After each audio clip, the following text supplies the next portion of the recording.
Beta contacted MnDOT in regard to the wayside rest and possibly having a pier there, fishing pier.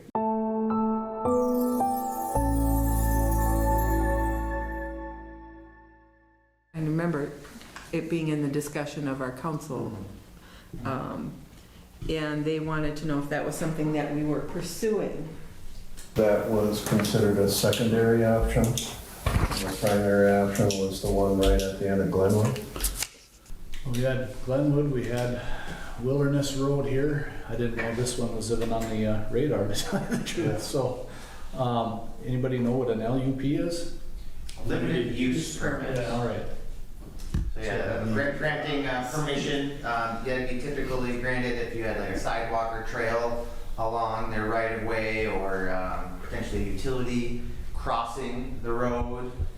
That's when those permits are issued from MnDOT. So I don't see a dollar sign next to it. Does that mean they would typically just be willing to accommodate us putting a pier there? They want to have a plan put in place a lot of times. It's just more of the time and review and coordination. I like the spot. Yeah. Got room for parking and.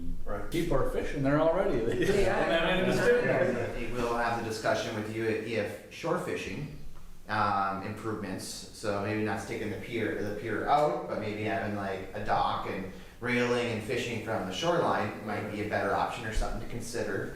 Like through a this process. boardwalk type of a setup almost. Yeah, and I can imagine that at the wayside rest there, if that was an option, you know, if you stuck a pier out there, it's not that wide of a river. Right. So then you're almost hindering traffic coming through there. So actually in that spot, shore fishing improvements, so maybe riprap and a flat area, nice path coming down, hand railings would be more appropriate than a dock.